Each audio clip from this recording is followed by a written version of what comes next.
अस्सलाम वालेकुम वरहमतुल्लाह। बहुत अनफॉर्चुनेट इंसिडेंट हुआ प्लेन क्रैश का और इस पे क्विक किस्म का रिस्पांस हमने दिया, लेकिन मैं ये चाहता हूँ कि हम ये अंडरस्टैंड करें कि ये क्रैश कैसे हुआ और वो कौन सी 3-4 चीज़ें हैं जिन पे हमें गौर करना चाहिए। सबसे पहले तो ये समझना चाहिए कि लाहौर से कराची जाने वाले इस तैयारे के दोनों इंजन्स फेल हो गए। अगरचे ये रेयर है लेकिन ये PIA स्पेसिफिक फिनोमेना नहीं है, इससे पहले भी दुनिया में इस तरह होता रहता है। तो हमारे जो लोग PIA पे इस वजह से तबर्रा कर रहे हैं कि चलो जी एक इंजन तो फेल हो गया, दूसरा क्यों फेल हुआ, उन्हें ये समझना चाहिए कि ये टेक्निकल फॉल्ट है जो कहीं भी हो सकता है। दूसरी बात यह कि इंजन फेलियर के बावजूद पायलट ने पूरी कोशिश की कि जहाज़ को सेफली रनवे पे उतारा जा सके। उसके लिए उसने 2 या 3 लो पासेस किए ताकि स्पीड को रिड्यूस किया जा सके, और इंजन फेलियर की वजह से चूंकि ब्रेक सिस्टम इनएक्टिव हो जाता है, जहाज़ का जो ब्रेक सिस्टम होता है वो इंजन के साथ कनेक्टेड होता है, और इंजन फेलियर के बाद जहाज़ को रोकने का यही तरीका होता है कि आप स्पीड रिड्यूस करते हैं।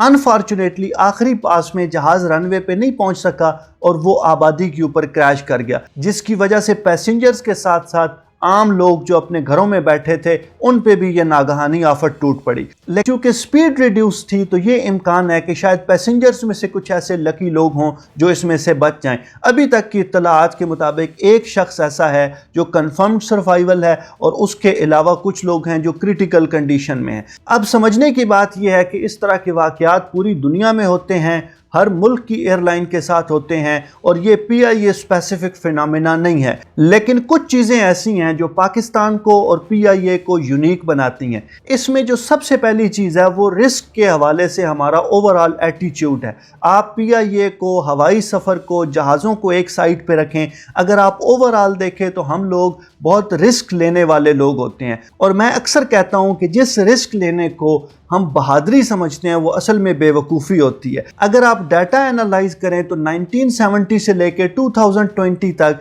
पूरी दुनिया में जो लोग हवाई हादसों का शिकार होते हैं उनकी तादाद कम हो रही है।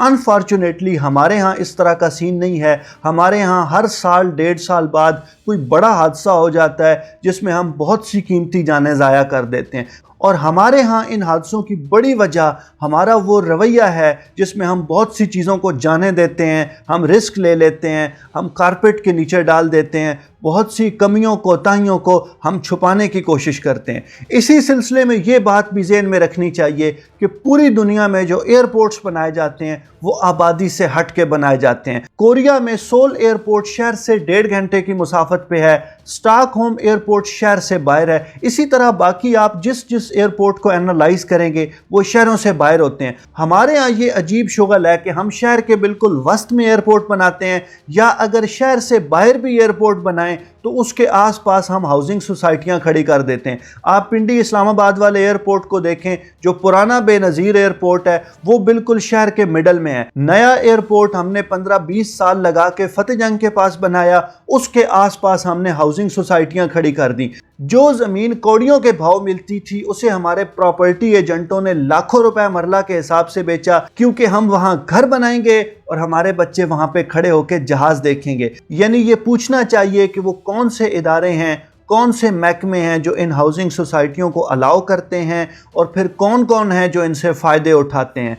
इस हादसे के हवाले से बिलखुसूस और इस तरह के किसी भी वाक़ये में बिलअमूम जो सबसे नेगेटिव रवैया है वो हमारे मीडिया का होता है। मैंने पहले भी अर्ज़ किया कि अभी वाक़या हुआ नहीं होता और हमारा मीडिया नेगेटिव किस्म की ख़बरें, ब्रेकिंग न्यूज़ देने के चक्कर में सबसे पहले की दौड़ में ऐसी ख़बरें चलाना शुरू कर देता है जिनका कोई सर पैर नहीं होता। अच्छा, पूरी दुनिया में आप देखें इस तरह का कोई वाक़या हो जाए, और इस तरह के वाक़यात होते हैं, हम पैसेंजर्स की डिटेल्स शेयर नहीं करते, फॉर इन्वेस्टिगेशन हम बहुत सी चीज़ें शेयर नहीं कर सकते, लेकिन हमारे यहाँ जैसे ही कोई चीज़ आती है, किसी रिपोर्टर के हाथ लगती है, कहीं पे किसी को कोई व्हाट्सएप मैसेज आता है, कहीं से कोई चीज़ लीक होती है, हम फ़ौरन उसको टांग देते हैं सोशल मीडिया पे, ट्विटर पे। हत्ता कि हमारे न्यूज़ चैनल्स ऐसी चीज़ें नशर कर रहे होते हैं कि अगर ये दुनिया में कहीं और हों तो लवाहिकीन इन पे केस करें और इनके मालिकान दिवालिया हो जाएं। लेकिन हमारे यहाँ तो भाई राजवाड़ा है, ہمیں ہر انسیڈنٹ پہ ریٹنگ چاہیے،